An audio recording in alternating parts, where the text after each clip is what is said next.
नमस्कार, मी प्रसन्न जोशी. बायोस्कोप मराठीमध्ये आपल्या सगळ्यांचं स्वागत.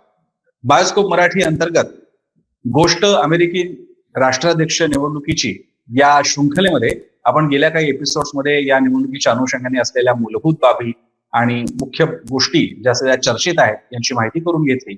आणि गोष्ट आपल्याला सांगतायत अमेरिका स्थित विविध वरिष्ठ पदांवरती काम केलेले विश्लेषक रवी मराठे.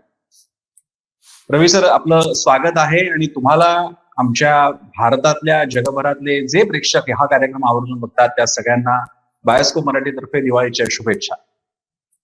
दिवाळीच्या तुम्हाला पण हार्दिक शुभेच्छा. अमेरिकेमध्ये किंवा परदेशात राहून आता 25 वर्षापेक्षा जास्ती काळ हा एक सण आहे की जो आम्ही मिस करतो, कारण एक ते वातावरण असतं आपल्याकडं ते इथं नसतं. पण आता ठीक आहे. पण त्यानिमित्तानं किमान दिवाळीच्या या काळामध्ये आपण एकमेकांशी संवाद साधतोय, त्यानिमित्तानं किमान मराठी माणूस मराठी माणसाशी बोलतोय. खरंय. तर या शृंखलेमध्ये मी मगाशी जसा उल्लेख करत होतो, आपण विविध विषयांचा परामर्श घेतलेला आहे. आणि आजच्या या एपिसोडमध्ये रवी मराठी आपल्याला सांगणार आहे की हे सगळी अमेरिकी निवडणूक जिच्याबद्दल आपण एवढं बोलतोय ती इतकी आपण का लावून घेतो, एवढं कशाला विश्लेषण वगैरे करायचं. तर अमेरिकी राष्ट्राध्यक्ष हे पद महाशक्तिशाली असं पद आहे, जगावरती ते प्रभाव टाकत असतं आणि त्याचे प्रभाव भारतापर्यंत तर अर्थातच येत असतात. विशेषतः आपली विशिष्ट भौगोलिक जी भूराजकीय परिस्थिती आहे, एका बाजूला काय पाकिस्तान, चीन या सगळ्या परिस्थिती, अस्वस्थ शेजार, या सगळ्या स्थितीमध्ये अमेरिका एक लोकशाही राष्ट्र असल्यामुळे आणि भारत हे एक मोठं संख्येने मोठं असं लोकशाही राष्ट्र असल्यामुळे त्याचे जे ज्याला सामरिक संबंध म्हणतात ते फार महत्वाचे ठरतात. तर या अनुषंगाने आजच्या एपिसोडमध्ये आपल्याला रवी मराठे सांगणार आहे अमेरिकी राष्ट्राध्यक्षपदाची निवडणूक आणि त्याचे भारतावरती पडू शकणारे परिणाम. त्यानिमित्तानं मग कमला, ट्रम्प आणि एकूणच अमेरिका भारत संबंध यावर ते भाष्य करतील. फार वेळ न दवडता रवी सर आपल्याकडे. धन्यवाद प्रसन्न. तू म्हणलास तसं ते खरं आहे की अमेरिकेत राष्ट्राध्यक्ष कोण होतं आणि त्यांच्या भूमिका काय असतात याचा नक्कीच आपल्या भारत आणि अमेरिका याच्यातल्या संबंधांवर वेगवेगळा परिणाम होतो. त्यात आपले ट्रेड अग्रीमेंट असतात, बाकीच्या फॉरेन पॉलिसीचे संबंध असतात, वेगवेगळ्या अनुषंगाने त्याचे परिणाम होतात. तर आज आपण त्याचा आढावा घेऊया. एक आपण त्यातले फक्त महत्वाची गोष्ट अर्थात ती डिटेलमध्ये बोलूच की काही मुद्दे मात्र असे असतात बरं का प्रसन्न, की ज्या कोण राष्ट्राध्यक्ष होतात याला फारसं महत्व नसतं. कारण शेवटी काही मुद्दे हे राजकीय पटलावर अमेरिकेची भूमिका म्हणजे जागतिक राजकीय पटलावर अमेरिकेची भूमिका आणि भारताची भूमिका याच्याविषयी एक काहीशी समानता असू शकते. तर त्यामुळं तो पण भाग आपण लक्षात घेऊ. तर आपण सुरुवात करूया की सर्वात महत्वाचं म्हणजे आपलं युएसचं इंडियाची ट्रेड रिलेशनशिप. तर ही जी ट्रेड रिलेशनशिप आहे ही फार महत्वाची आहे आणि ही गेले एक 20 वर्ष ती वाढतीये.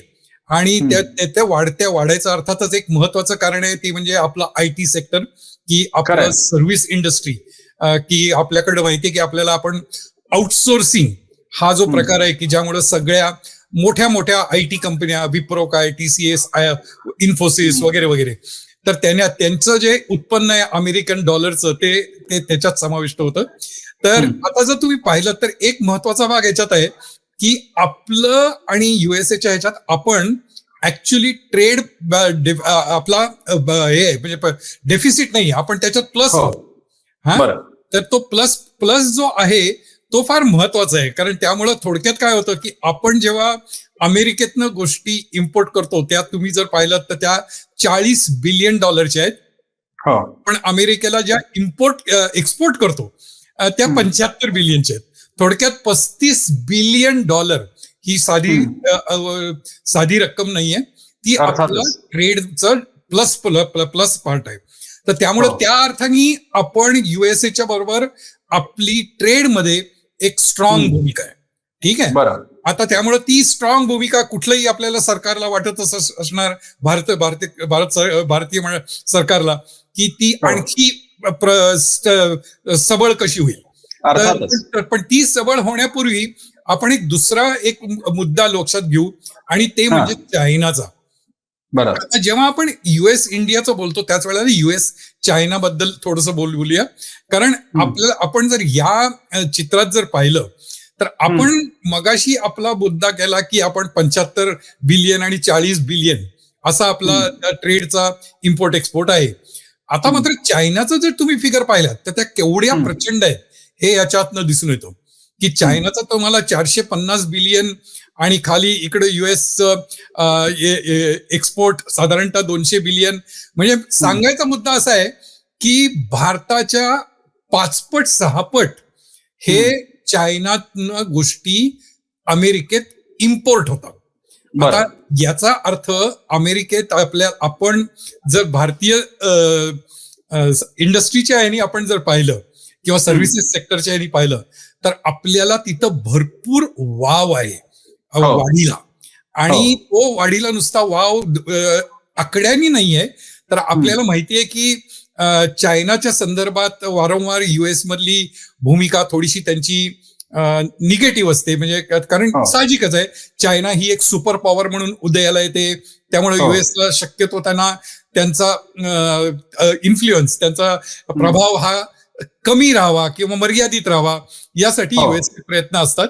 आणि अर्थात दुसरा भाग म्हणजे चायनामध्ये लोकशाही नाही.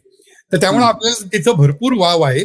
पण आता आपण एक महत्वाचा मुद्दा लक्षात घेऊया की आता जी निवडणूक आहे त्या निवडणुकीचे आपल्या संबंधांवर कुठल्या कुठल्या अनुषंगाने कुठल्या कुठल्या याच्यावर परिणाम होऊ शकतात. ठीक आहे.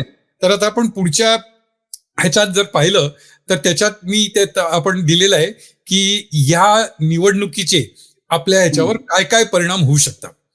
तर त्यातला पहिला भाग असा जो आहे तो म्हणजे अर्थातच चायना. ठीक आहे. आता चायनामध्ये काय होतात की दोन महत्वाच्या 4-5 गोष्टी आहेत. त्यातला पहिला मी तिथं मुद्दा मांडलाय तो म्हणजे जिओ पॉलिटिकल काउंटर बॅलन्स. आणि तो काउंटर बॅलन्स काय आहे हे आपल्याला सगळ्यांना माहिती आहे की चायनाचा आत्ता आपल्या आशिया खंडात त्यांनी जे हातपाय पसरायला सुरुवात केली आहे उदाहरणार्थ श्रीलंका किंवा आता मालदीव्स मध्ये जे काही घडलं तर त्यामुळे चायना स्वतःचा पैशाचा स्वतःच्या आर्थिक शक्तीचा वापर करून या आपल्या शेजारच्या राष्ट्रांना ते अंकित करायचा प्रयत्न करतोय. आणि अमेरिकेच्या दृष्टीने ती काही फारशी चांगलं चिन्ह नाहीये. तर त्यामुळं अमेरिकेच्या दृष्टीने तो काउंटर बॅलन्स जर साधायचा असेल तर चायनाला जो काउंटर करू शकेल अशी ताकद फक्त भारतात आहे. तर त्यामुळं आपला एक महत्वाचा मुद्दा आपण लक्षात घेतला पाहिजे की पद्धत वेगळी असेल. म्हणजे मला काय म्हणायचं की ट्रम्प निवडून आले तर त्यांची पद्धत वेगळी असेल, हॅरिस यांची वेगळी असू शकेल. पण एका गोष्टीवर त्यांचं नक्कीच सहमत होईल की इंडिया हा काउंटर वेट आहे चायनाला आणि तो जिओ पॉलिटिकल बॅलन्स साधण्यासाठी भारताला त्यांनी मदत केली पाहिजे. ठीक आहे. तर त्यामुळे तो एक मुद्दा झाला. त्यानंतरचा दुसरा मुद्दा आहे इकॉनॉमिक अल्टरनेटिव्ह. तर इकॉनॉमिक अल्टरनेटिव्ह मध्ये आता यातला सिंपल मुद्दा आहे तो इकॉनॉमिक अल्टरनेटिव्हचा म्हणजे असा आहे की आपल्याकडे एक मोठा मध्यम वर्ग निर्माण झालेला आहे.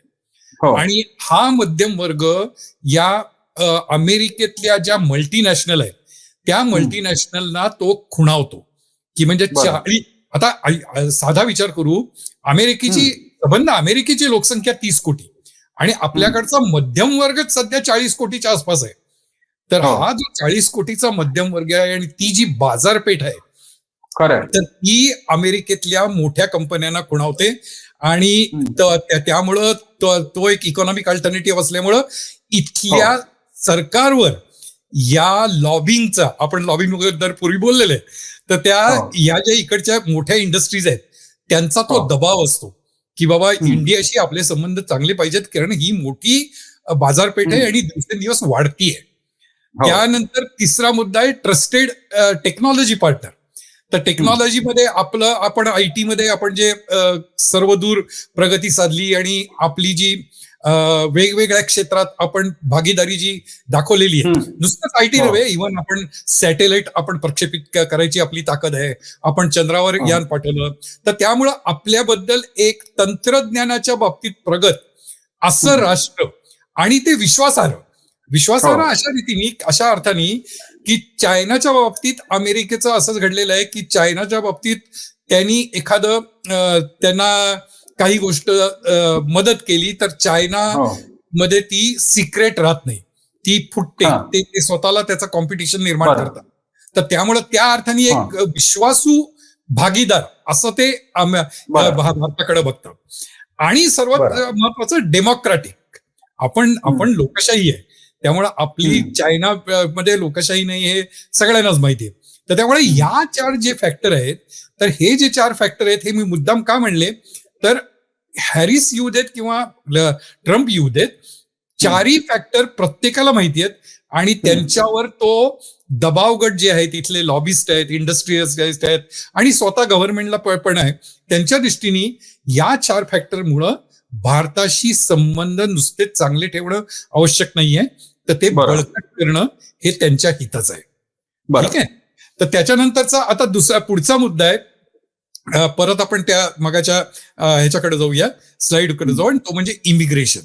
आता हा मात्र थोडासा नाजूक विषय आहे. हा नाजूक विषय अशा अर्थाने आहे की तो सध्याच्या अमेरिकन निवडणुकीत अत्यंत ज्वलंत आहे, बरोबर. आणि इमिग्रेशनच्या बाबतीत बोलायचं तर तो ज्वलंत आहे. आणि त्याच्यात जेव्हा ट्रम्प त्याच्याविषयी बोलतात तेव्हा ते सरसकट बोलतात. म्हणजे ते असं काही म्हणजे त्यांचं फारसं त्याच्याविषयी चांगलं मत नाहीये. आता ट्रम्प जेव्हा मागच्या वेळेला राष्ट्राध्यक्ष होते त्यावेळेला त्यांनी इकडचे H1B म्हणजे नोकरीचे जे विसा आहेत त्याच्यावर मोठे निर्बंध आणले. त्याच्यावर म्हणजे निर्बंध आणण्यापेक्षा म्हटलं ती गोष्ट अवघड बनवली. आणि त्यांच्या काळात रिजेक्शनचा जो रेट होता तो देखील खूप वाढला होता. तर त्यामुळं इमिग्रेशनच्या बाबतीत थोडंसं असं म्हणलं जातं की हॅरिस जर आल्या तर त्या इमिग्रेशनच्या बाबतीत आपल्याला थोडंसं त्याचा फायदा होईल. आता याच्या बाबतीत एक मात्र आणखी ती गोष्ट ती सांगायला पाहिजे, आणि ती म्हणजे ट्रम्पनी त्यांची जी आश्वासने दिली आहेत किंवा आपल्या भाषेत म्हणजे जाहीरनामा, त्या जाहीरनाम्यात त्यांनी एक महत्वाचा मुद्दा मांडलाय ट्रम्पनी, की जे विद्यार्थी लोक अमेरिकेत येऊन पोस्ट ग्रॅज्युएट डिग्री घेतात, तर ती पोस्ट ग्रॅज्युएट डिग्री घेणाऱ्या सगळ्या विद्यार्थ्यांना त्यांनी डिग्री मिळाल्या ग्रीन कार्ड देणार. अच्छा, असं ट्रम्प यांनी जाहीर केलंय. आता हा मात्र फार महत्वाचा मुद्दा आहे आपल्या भारतीय लोकांच्या दृष्टीने, कारण आपल्याला माहिती आहे लाखो मुलं दरवर्षी भारतातनं अमेरिकेत शिकायला येत असतात, त्यांचं अमेरिकन स्वप्न असतं. आता जर त्यांना ग्रीन कार्ड जर मिळत असेल तर त्याचा मोठ्या प्रमाणावर US इकॉनॉमीवर परिणाम होऊ शकतो. कारण दरवर्षी अंदाजे इथं अंदाज असा बांधला जातोय की दरवर्षी असं जर ग्रीन कार्ड दिलं तर तुम्ही 1-2 लाख स्किल्ड वर्कर नुसते भारतातनच इथं येतील. तर त्यामुळं त्या अर्थाने ट्रम्प यांचं जी पॉलिसी आहे ती भारताच्या दृष्टीने एका अर्थाने चांगली, कारण आपले खूप स्किल्ड वर्कर इकडे येऊ शकतील. दुसऱ्या अर्थाने त्याचा थोडासा तोटा असा आहे की ज्याला आपण ब्रेन ड्रेन म्हणू. आता कसं आहे, आता जरी मी पोस्ट ग्रॅज्युएट डिग्री घेतली तरी मला काय ग्रीन कार्ड लगेच मिळणार नाही, मला नोकरीची पण खात्री नसते. तर त्यामुळे मला माहिती असतं की मला नोकरी मिळणे, त्याच्या पुढे माझा व्हिसा होणे, ग्रीन कार्ड होणे, हे सगळे मोठा 10-12-15 वर्षाचा काळाचा खेळ आहे. पण जर मला डिग्री मिळाल्या ग्रीन कार्ड मिळत असेल तर त्या डिग्रीच्या विषयी मग भारतातनं एक मोठी लाटच होईल इमिग्रेशनची. ठीक आहे. तर त्यामुळं तो आपल्या सरकारच्या दृष्टीने ते एक थोडीशी चिंतेची बाब असू शकते की ह्याच्यातनं ब्रेन ड्रेन होईल. आणि याच्यातनं तिसरा इमिग्रेशनच्या बाबतीत एक महत्वाचा मुद्दा आहे, आणि तो ट्रम्पच्या यांच्या भाषणात आलेला आहे आणि तो हॅरिस यांच्या पण भाषणात आलेला आहे. तो म्हणजे जेव्हा आपण इल्लीगल इमिग्रंट बोलतो तर आपण नेहमी इल्लीगल इमिग्रंट मेक्सिकोच्या बॉर्डरवरनं येतात, आणि काही प्रमाणात अगदीच थोड्या प्रमाणात कॅनडाच्या बॉर्डरवर येतात. पण मेक्सिको बॉर्डरवरनं जे येतात त्यावेळेला आपण असं समजतो की ते सगळे सर्वसाधारणपणे लॅटिन अमेरिकेतले आहेत. तर गेल्या 4 वर्षात असं आढळलेलं आहे की भारतीय लोक त्याचा फायदा उठवून प्रचंड प्रमाणात तिकडनं येतात. आणि त्याची संख्या जर मी सांगितली तर ती एका वेळेला आपल्याला आश्चर्य वाटेल की गेल्या वर्षी मेक्सिको बॉर्डर मधनं असा गव्हर्नमेंटचा हे अधिकृत फिगर आहे 1.5 लाख भारतीय इल्लीगली आत आले. बापरे. हा, आता हे जे होतंय आणि हे जे गेल्या 5-6 वर्षातल्या एक गोष्ट चालू झाली आहे. म्हणजे आपल्याकडची लोक काय करतात, उदाहरण म्हणून देतोय, याच्यात काही कुठल्या राज्याविषयी मला वाईट बोलायचं नाही. उदाहरणार्थ की पंजाब मधल्या कोणीतरी शेतकरी म्हणतो, अरे माझ्या मुलाला अमेरिकेत जायला मिळते, तो मग त्याला कोणतरी एजंट 50 लाख रुपये घेऊन इकडं खाली होंडुरस मध्ये सोडतो आणि म्हणतो की होंडुरस म्हणणं आता पुढची सोय तुझी तू करायची. अच्छा. आणि त्यांना पण माहिती असतं की आपण या सगळ्या शेकडो लोकांबरोबर आपण पण जायचं, घुसायचं. तर असं ते प्रकार चालू आहेत. ते मात्र नजरेस आल्यामुळे थोडस भारताच्या विषयी आता अमेरिकेत ऍडमिनिस्ट्रेशनचं एक थोडस एक वाईट मत झालंय की बघा तुमच्या देशातले हे इलिगल इमिग्रंट जे आहेत त्याच्यावर्षी तुम्ही काहीतरी करा. तर इमिग्रेशन ही गोष्ट अशी आहे की त्याचा आपल्याला ट्रम्पचं ग्रीन कार्ड मिळालं तर ब्रेन ड्रेन आणि आपल्या इकॉनॉमीवर त्याचा वेगळ्या अर्थाने परिणाम होईल. इलिगल इमिग्रेशन होत आहे ते देखील त्यांना थांबवायला पाहिजे. त्यामुळं इमिग्रेशन विषयी थोडस आपल्याशी ते भारताविषयी थोडस त्यांचं एक जपून असं म्हणता येईल अशी पॉलिसी. ठीक आहे. तर त्याच्यानंतर आपण परत पुढच्या ह्याच्याकडे जाऊया. तर टेक्निकल कोऑपरेशन. आता टेक्निकल कोऑपरेशन आपण याच्याविषयी थोडक्यात मगाशी बोललो की सॅटेलाइट अमुक तमुक टेक्नॉलॉजी पार्टनर. तर याच्यात कसं आहे की युएसची रिलेशनशिप जी आहे तर ती रिलेशनशिप जी आहे ती त्यांना परत ते त्यांना लक्षात आलेलं आहे की आपल्या बरोबरची टेक्निकल कोऑपरेशन असतं ते ट्रस्टवर्दी असतं, ते लॉंग टर्म राहतं आणि आपल्याकडे लोकशाही असल्यामुळे असं होणारी शक्यता खूप कमी असते की ओव्हरनाईट कोणीतरी आलं आणि ते आपल्याला बाहेर हाकललं. ठीक आहे. आणि याचं साधं उदाहरण म्हणजे ऍपल घे. ऍपलचे फोन आता आपल्याला माहिती आहेत आता चायनामध्ये ते पहिल्यांदा चायनामध्ये तयार व्हायचे, आता आपल्याला चेन्नईमध्ये तयार होतात. आणि आत्ताच काल परवा मी माझ्या नजरेस आलं की ऍपलनी काहीतरी 1 मिलियन फोन चेन्नईमधनं एक्सपोर्ट केले. तर थोडक्यात काय की हा टेक्निकल कोऑपरेशन जे आहे वेगवेगळ्या पातळीवरचं, म्हणजे हे ऍपल हे मी फक्त एक उदाहरण दिलं, तर ते कोऑपरेशन देखील पॉवरमध्ये आहे, स्पेस सेक्टरमध्ये आहे. तर ते आपल्या दृष्टीने फार महत्वाचं आहे. आता हा जो मुद्दा आहे टेक्निकल कोऑपरेशनचा, हा मात्र हॅरिसन पण आणि ट्रम्प आले दोघांनाही माहिती आहे की हा थोडं म्हणलं तरी अमेरिकेच्या फायद्याची गोष्ट आहे. आणि ती अमेरिकेच्या फायद्याची गोष्ट दुसऱ्या अर्थाने अशी आहे की अमेरिकेला माहितीये की त्यांनी टेक्नॉलॉजी आपल्याला दिली तर त्यांना अमेरिकेच्या तुलनेमध्ये आपल्याकडं खूपच स्वस्त लेबर मिळतं. बरोबर आहे. ज्या कारणामुळे आपल्याकडे आउटसोर्सिंग होतं, तर त्यामुळे त्या स्वस्त लेबर प्लस टेक्नॉलॉजिकल कॉम्पिटन्स आपला आहे आणि ट्रस्ट आहे. तर त्यामुळं हॅरिस येऊ दे किंवा ट्रम्प येऊ दे, या बाबतीत मात्र दोघांची भूमिका आपल्याशी समान राहणार आहे. ठीक आहे. तर त्याच्यानंतर आता पुढच्या याच्यावर जाऊया आपण. आणि रशिया युक्रेन वॉर. ठीक आहे. आता रशिया युक्रेन वॉर हा मात्र एक थोडासा म्हणायचं ना थोडासा एक कळीचा मुद्दा किंवा नाजूक मुद्दा असा आहे. आणि त्याचं कारण आपल्याला सगळ्यांना माहिती आहे.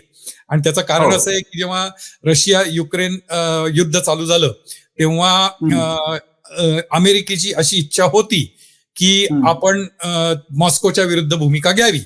ठीक आहे. तशी काय आपण भारताने ती भूमिका उघडपणे काही घेतली नाही. ठीक आहे. आणि त्यामुळे त्या बाबतीत थोडंसं बायडेन ऍडमिनिस्ट्रेशन किंवा हॅरिस ऍडमिनिस्ट्रेशन आपल्या थोडंसं नाराज होतं. पण मग आता त्यांचं म्हणणं असं आहे की ठीक आहे, तुम्ही आमच्या बाजूनी अधिकृत भूमिका घेतली नाही ना, मग कमीत कमी रशियावर तुमच्या चांगल्या मैत्रीचा वापर करून ते युद्ध संपवता येईल तर याचा वापर करा. ठीक आहे. त्यामुळं ते हॅरिस जर बायडेनचा प्रयत्न काय आहे की ठीक आहे, तुम्ही आमचं ओपनली पाठिंबा देत नाही तर कमीत कमी आम्हाला हे युद्ध संपवायची मदत करा. आणि त्यामुळं त्याचा दुसरा एक पैलू आहे तो म्हणजे ऑइल. बरं का. आता ऑइल हा प्रकार या बाबतीत कसं आहे, अमेरिकेने खूप निर्बंध आणले रशियावर युद्ध चालू झाल्यावर. आणि त्यातला एक महत्वाचा निर्बंध होता की त्यांचं ऑइलचं एक्सपोर्ट. तर आता ऑइल एक्सपोर्ट मध्ये त्यांनी प्रचंड निर्बंध आणले. आता भारताने काय केलं, भारताने ते क्रूड ऑइल जे असतं हो ते क्रूड ऑइल रशियाकडनं अमेरिकेला सांगितलं की आम्ही काही तुमची बंधनं पाळणार नाही, आम्ही ते रशियाकडनं विकत घेऊ. आणि ते रशियाकडनं विकत बरं. घेऊन आपल्या रिफायनरीमध्ये ते रिफाईन होऊन ते परत आपण एक्सपोर्ट करतोय. आणि आजच्या घडीला हो. Largest export of refined petroleum to Europe is India. अच्छा. हो ठीक आहे. तर हे हो. जे गणित आहे परत ऑइलचं, तर ते एक थोडंसं विचित्र काय तुला सांगतो. युरोप देशांना माहिती आहे की हो. आपल्याला जो गॅस लागतो, आपल्याला जो रिफाईन्ड प्रॉडक्ट जे लागतं, हो ते आपल्याकडे खूप शॉर्टेज आहे. ते आता आपण रशियाकडनं विकत घेऊ शकत नाही. हो मग त्यांचा पण त्या बाबतीत आता भारतावर अवलंबतात ते. त्यामुळे थोडक्यात ते काय करतायत, भारताकडे दुर्लक्ष करतायत. ते म्हणतात ठीक आहे, तुम्ही युक्रेनकडनं रशियाकडनं खरेदी करताय ना, पण खरेदी हो. केलं तर आम्हालाच विका. हो. असं ते त्याच्यात तो एक हॅरिस ऍडमिनिस्ट्रेशनचा भाग आहे. मधल्या काळात जयशंकर युरोपमध्ये असताना तिथल्या पत्रकारांनी पण त्यांना विचारलं होतं की तुम्ही हे काय करताय युद्धजन्य वगैरे. तर त्यावेळी जयशंकर यांनी त्यांना सांगितलं होतं की किमान बिझनेस कसा करावा वगैरे याच्याबद्दल नीतिमत्तेचे धडे आम्हाला तुम्ही पाश्चात्यांनी देऊ नये की काय करावं, की आम्ही आता एकदा ते प्रॉडक्ट आमच्याकडे आला की आमचा झाला, तर आम्ही तुम्हाला तो रिसेल करतोय काय जे काय असेल. So तो ते त्यामुळे मला आठवलं. येस, पुढे जाऊ. बरोबर. आणि परत आपण त्या ह्याच्याकडे जाऊया. Trump administration. तर ट्रम्प ऍडमिनिस्ट्रेशनच्या याच्यात थोडासा एक महत्वाचं कसं होईल की ट्रम्पचं रशियाविषयीच एकंदर मत वेगळं आहे ना. म्हणजे त्यांच्या दृष्टीने रशिया काय असा काय मोठा शत्रू आहे वगैरे असं जे बायडेन ऍडमिनिस्ट्रेशनचं जे मत आहे ते काय स्वतः ट्रम्प यांचं नाहीये. तर त्यामुळं आपल्या आणि रशियाचे संबंध या बाबतीत ट्रम्पना काही फारसं त्याचं काही घेणं नाहीये. आणि त्यामुळं आपले रशियाचे जे संबंध आहेत, आणि मी जे संबंध जेव्हा म्हणतोय तेव्हा राजकीय नाही, आर्थिक, ट्रेड सगळ्या बाबतीत, तर ट्रम्प ऍडमिनिस्ट्रेशन जर आलं तर ते मात्र आपल्या रशियाबद्दलचे व्यवहार आणि संबंध हे जास्ती सुधारतील अशी खूप शक्यता आहे. ठीक आहे. आता ह्याच्यानंतर काही मात्र, आता हे आपण चांगल्या गोष्टी बोललो की कुठल्या गोष्टी या होतीलच आणि कुठल्या गोष्टी कोण निवडून येणार याच्यावर फारशा काही अवलंबून नाही. पण ह्याच्यात काही चॅलेंजेस आहेत. तर हे चॅलेंजेस जे आहेत ते आपण आता पाहूया. आता त्या चॅलेंजेस मध्ये काय आहे की पहिला मुद्दा म्हणजे आपल्याकडं लोकशाही ही खरी लोकशाही नाही, किंवा लोकशाहीच्या वेगवेगळ्या अंगाने आपल्याकडं त्या लोकशाहीची तत्व पाळली जात नाहीत वगैरे एक असा आरोप अमेरिका नेहमी करत असते. आणि त्याच्यासाठी ते उदाहरण देतात की तुमच्याकडचं प्रेस फ्रीडमचं बघा, तर प्रेस फ्रीडमच्या जर तुम्ही जागतिक इव्हॅल्युएशन केलं तर तुम्ही पहिल्या 100 मध्ये पण तुमच्याकडची प्रेस फ्री नाहीये आणि वगैरे वगैरे. तर त्यामुळं त्याच्या बाबतीत आपल्या किंवा आपल्याकडे ज्या काही गोष्टी, काही ज्या धार्मिक अंगाने काही गोष्टी घडतात, तर त्याच्याविषयी पण आपल्याला अमेरिकेचं आपल्याविषयी मत थोडंसं वाईट आहे. त्यामुळे तो एक मोठा चॅलेंज आहे. आणि फक्त त्या बाबतीत आपलं मत असं आहे की ह्या आमचे अंतर्गत भाग आहे, त्याच्या बाबतीत तुम्ही आम्हाला सांगू नका. बरोबर. त्यामुळे तो एक मात्र चॅलेंज आहे. दुसरा मात्र चॅलेंज महत्वाचा आहे, तो म्हणजे आता जे कॅनडातलं प्रकरण घडलं आणि जे युएसए मध्ये पण घडलं की कॅनडामध्ये एका व्यक्तीचा खून झाला आणि तो खून, त्या खुनाच्या ह्याच्यात असं कॅनडा गव्हर्नमेंटचं म्हणणं आहे की भारतीय सरकारी लेव्हलला त्यात इन्व्हॉल्वमेंट होती. ठीक आहे. आणि तसेच युएसए मध्ये एक खलिस्तानीवादी आहे, त्याला मारायचा एक कट रचला गेला आणि तो उघडकीला आला. त्या कटाच्या मागे देखील आपल्या रॉचे काही अधिकारी होते असा एक आरोप आहे. आता थोडस आपण जर याचा विचार केला तर प्रत्येकाला माहिती आहे, म्हणजे काही गोष्टी म्हणतात ना की काही गोष्टी या माहिती असतात पण कोणी बोलत नसतं. तर उदाहरणार्थ म्हणजे आता हिजबुल्लाह ज्या सगळे डिटोनेट झाले त्यांचे जे पेजर आहेत, ते प्रत्येकाला माहिती आहे की ती मोसादनी केलं, पण मोसादनी काय कधी म्हणलं नाही की मी केलं किंवा कोणी असं. तर तसं येते ते काही गोष्टी आपल्याला माहिती आहे हो. की भारतीय सरकार गेले काही वर्ष या बाबतीत थोडंसं स्ट्रॉंग भूमिका घेते आणि परदेशात देखील जाऊन आपल्या भारताच्या इंटरेस्टच्या विरुद्ध वागणाऱ्या व्यक्ती किंवा ते जे असतात त्याच्या बाबतीत आपण थोडंसं काही वेगळ्या हालचाली करतोय. तर पण त्याच्या बाबतीत युएसएचं म्हणणं आहे की जसं तुमच्या अंतर्गत बाबीत आम्ही ढवळाढवळ करायचं नाही असं तुमचं म्हणणं आहे, मग आमच्या नागरिकाला मारण्याचा कट तुम्ही रचता, हा आमच्यात देखील अंतर्गत ह्याच्यात ढवळाढवळ आहे, हे आम्हाला चालणार नाही. ठीक आहे. तर त्यामुळे तो एक मात्र सध्या म्हणतात ना दुखवलेली एक जागा आहे ती आपल्या संबंधातली. ठीक आहे. त्यानंतर जो तिसरा मुद्दा मी जो म्हणला तसा तो अनडॉक्युमेंटेड इंडियन्स जे आपण तुला मगाशी मी बोललो की मेक्सिकोत येतात आणि ते म्हणजे थोडासा आकडा नाही, तो लाखात आहे. तर त्यामुळे त्याविषयी देखील अमेरिकेचं मत आपल्याविषयी वेट नाही, त्यामुळे त्या बाबतीत तो एक आपला मोठा चॅलेंज आहे. बरं, हे इमिग्रेशन आपण थांबवणार कसं? कारण उद्या एखादा माणूस समजा पनामाला निघालाय किंवा होंडुरासला निघालाय, तर तो इंडियन गव्हर्नमेंटला थोडाच असं म्हणणार आहे की मी तिकडनं अमेरिकेत प्रवेश करणार आहे. तो म्हणणार की मी होंडुरासला ट्रिपला चाललोय. तर त्यामुळं ते थोडंसं ते पण अवघड जागेचं दुखणं आहे. त्यानंतर पोटेन्शियल टेरिफ. आता हा जो मुद्दा आहे ना, हा काही कारणांनी आपल्याकडं का मला माहिती नाही का दुर्लक्ष झालंय त्याच्याकडं. अर्थात असं मला वाटतं इथं ज्या बातम्या पाहतोय त्यानुसार ट्रम्पनी परवा एका भाषणात उघडपणे सांगितलं की भारत हा या दृष्टीने त्याच्या दृष्टीने एक महत्वाचं काय म्हणायचं पोटेन्शियल थ्रेट आहे. आणि त्यांनी सांगितलं की मोदी त्याचे भाषण ऐकल्यासारखं आहे. त्यांनी त्या भाषणात सांगितलं की mister Modi is very smart, I met him number of times, he is smart but he doesn't know I am more smarter than him वगैरे वगैरे. तर ते सांगायचा मुद्दा काय, तर त्या भाषणात त्यांनी ओपनली सांगितलेलं आहे की मी आता राष्ट्राध्यक्ष म्हणून निवडून आल्यावर भारतातनं ज्या गोष्टी इम्पोर्ट होतात त्याच्यावर मी 20% ते 30% लेव्ही लावणार आहे. अरे बापरे. हा. आणि हे आपल्या प्रेसमध्ये फारसं त्याला का जाहीर केलं नाही मला माहिती नाही किंवा त्याचा पब्लिसिटी झाली नाही, पण ते जाहीर भाषणात आहे. युट्यूबवर देखील ते भाषण मिळेल. तर त्यामुळं त्याच्याविषयी नाही म्हणलं तरी सरकारी लेवलला हे सगळ्या गोष्टी नोंद होत असते. बरोबर. तर त्यामुळे सरकारी लेवलला माहितीये की ट्रम्प जर निवडून आले तर हा मोठी लेवी होईल, तर तो एक आपल्या दृष्टीने आता थोडंसं धोक्याचा घंटा असं म्हणता येईल. ठीक आहे. आणि मग त्यानंतर युएसचं इकॉनॉमिक अप्रोच. आता याच्यात परत कसं आहे की आपण आउटसोर्सिंग म्हणतो. आउटसोर्सिंग मध्ये मुळे काय होतं की आपण युएसएच्या कंपन्यांना कमी किमतीत चांगल्या प्रकारची सर्व्हिस इंडियातनं मिळते. ठीक आहे. पण त्याच्यामुळं परिणाम असा होतो की या लोकांचं म्हणणं आहे की त्यामुळं अमेरिकन माणसाचं नोकरीच्या संधी तुम्ही घालवता.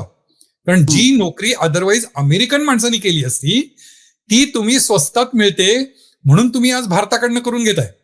तर त्यामुळं ट्रम्पनी असं म्हणलंय, ट्रम्पनी आत्ताच्या भाषणात असं परत त्यांनी तो एक मुद्दा मांडलाय की या अशा ज्या वस्तू आहेत की ज्या चायनाकडनं किंवा इंडियाकडनं त्या अमेरिका इम्पोर्ट करते त्या इथं म्हणजे जसं आपण मेक इन इंडिया म्हणतो ना तसं मेक इन अमेरिका अशी ट्रम्पनी आता घोषणा दिली की त्यामुळं इकडची एम्प्लॉयमेंट वाढेल वगैरे वगैरे.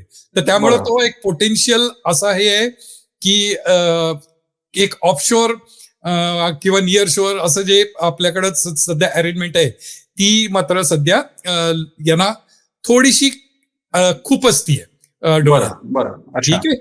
आणि थोडासा अमेरिकेचा रिलक्टन्स आहे की काही टेक्नॉलॉजीच्या बाबतीत जिथं एक म्हणायचं ना उच्च दर्जाचं तंत्रज्ञान किंवा काही अगदी असं जे म्हणता येईल की थोडंसं सिक्रेट असतं ते युएस काही आपल्या बरोबर शेअर करत नाही किंवा शेअर करायची वेळ आली तर त्याची काहीच्या काही किंमत आपल्याकडनं मागते. तर असे हे काही चॅलेंजेस वेगवेगळ्या बाजूनी आपल्याकडे आहेत. तर आता मी हे चॅलेंजेस घेऊनच आपण दोन्हीपैकी कोणीही राष्ट्राध्यक्ष झाले तरी हे चॅलेंजेस आपल्याला हे फेस करायलाच लागणार आहेत. त्यात बरं. ट्रम्पमुळे काही फक्त पद्धती बदलतील, इमिग्रेशनच्या बाबतीत काही थोडासा फरक होईल वगैरे वगैरे. बरं. तर आता तुला काही याच्यातले प्रश्न विचारायचे आहेत, शिवाय? एक मुद्दा म्हणजे आता ताजा एक संघर्ष म्हणजे अगदी फार मोठा नाही झालेला तो, पण कॅनडाच्या मातीवर घडलेल्या घटनांचे परिणाम अमेरिकेतून दिसले. म्हणजे झालं असं तिथे जी निज्जरला संपवण्यात आलं किंवा एक्सटर्मिनेट करण्यात आलं, त्यामध्ये भारताचा कथित सहभाग याबद्दल कॅनडा प्रशासनातील व्यक्ती माहिती देते वॉल स्ट्रीट जर्नलला बरोबर. आणि Washington बातमी Post. म्हणजे अमेरिकी वृत्तपत्रांना देते हो, आणि हो. त्यांच्याचे समर्थन करतात की आम्हाला ते अमेरिकेच्या माध्यमातून बाहेर आणायचं होतं, जे काय असेल त्याच्यामध्ये त्यांच्या स्ट्रॅटेजी असेल ती. तर हे सगळं अमेरिकेत आता निवडणुकीच्या तोंडावर भारतीय डायस्पोरामध्ये कशा प्रकारे रिसिव्ह केलं जात आहे, काय याचे इम्प्लिकेशन तुम्ही कसे पाहताय? भारतीय आता डायस्पोरामध्ये ह्याचे 2 प्रवाह आहेत बरं का. एक प्रवाह थोडासा म्हणतात ना की अरे मी शत्रूच्या छावणीत जाऊन मी मारलं त्याला, हो. आणि त्याचं एक बढाई की मी बघा कॅनडात तो खलिस्तानवादी तथाकथित जो होता त्याला मी कॅनडात देखील जाऊन मारलं, चांगलंच केलं. आणि दुसरा प्रवाह असा आहे की हे योग्य नाहीये, कारण त्याचा आता साधा विचार केला तर कॅनडियन सरकारने इतके निर्बंध आणलेत व्हिसा आणि या सगळ्या गोष्टींवर आणि इमिग्रेशनवर की त्याचा नाही म्हणलं तरी आपल्यावर परिणाम आहे. तर त्यामुळे हे दोन्ही प्रवाह आपल्या ह्याच्यामध्ये आहेत. आता निवडणुकीच्या त्याचा काही परिणाम आहे का, खरं सांगायचे म्हणजे नाहीये. तो परिणाम कधी दिसणार आहे? पुढच्या वर्षी जेव्हा कॅनडाची निवडणूक आहे ना, त्यावेळेला तो दिसणार आहे. त्यावेळेला तो मात्र हा मुद्दा फार महत्वाचा बनणार आहे. पण आता अमेरिकेच्या दृष्टीने त्या निवडणुकीच्या दृष्टीने फारसं काही त्यात महत्व नाही. माझ्या मते ह्या भारतावरती परिणाम करणाऱ्या घटना फार महत्वाच्या प्रकारे सांगण्यात आलेल्या आहेत. तुम्ही हेही सांगून एक प्रकारे दाखवलेलं आहे की जनरली भारतातल्या एका मोठ्या वर्गाला असं वाटतं की ट्रम्प आल्यामुळे लगेच आपल्याला म्हणजे आपल्यासाठी ट्रम्प चांगले, समहाव तो वर्ग ट्रम्प आणि मोदींना एका साच्यात बघतो आणि त्यामुळे त्यांना आकर्षण आहे ट्रम्पचं. पण तुम्ही हे दाखवून दिलेलं आहे असं नाहीये. ट्रम्प यांची इमिग्रेशनच्या बाबतीत परकीय लोकांनी अमेरिकेत स्थायिक होण्याच्या बाबतीत ते काही कॉन्झर्वेटिव्ह मत आहेत, त्याच्यामागचं त्यांचं राजकारण आहे. त्यामुळे या गोष्टी आपल्याला नेहमीच फायदेशीर ठरतील असं नाही. विशेषतः तुम्ही जो लेव्हीचा मुद्दा सांगितलाय तो तर अगदी मुळावर येण्यासारखा सुद्धा आहे. तोही महत्वाचे मुद्दे. तर या निमित्ताने मुद्दे राष्ट्रवादाच्या पलीकडे अनेकदा जोपर्यंत आपल्याला आपलं सगळं शेकोटी वाटत असते तोपर्यंत ऊब मिळते, पण प्रत्यक्ष त्याच्याने जेव्हा आग लावली जाते तेव्हा मात्र घर जळण्याची स्थिती तयार होते. ते या निमित्ताने दिसून आलं.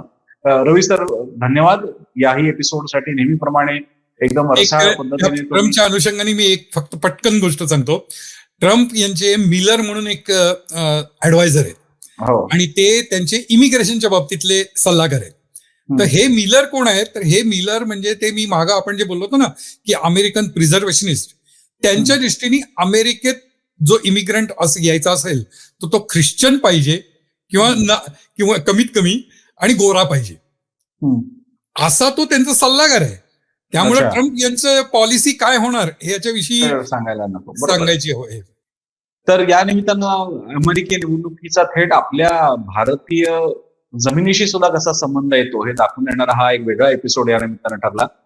नेहमीप्रमाणे तुमच्या प्रतिक्रियांची आम्हाला अपेक्षा आहे, आमची प्रतीक्षा सुद्धा आहे की तुम्ही आम्हाला प्रतिक्रिया देत जाल. हा एपिसोड कसा वाटला आम्हाला जरूर सांगा आणि यापूर्वीचे सुद्धा एपिसोड्स बघा, शेअर करा, त्यावर प्रतिक्रिया द्या. तुमचेही काही प्रश्न असतील तर जरूर लिहित जा. पुन्हा एकदा रवी मराठींचे आभार मानूया आणि बायोस्कोप मराठीच्या या सिरीजमध्ये इथे थांबण्यापूर्वी नेहमीची आठवण की म्हणजे बायोस्कोप मराठीला सबस्क्राईब करा, लाईक करा, शेअर करा आणि पाहत राहा बायोस्कोप मराठी.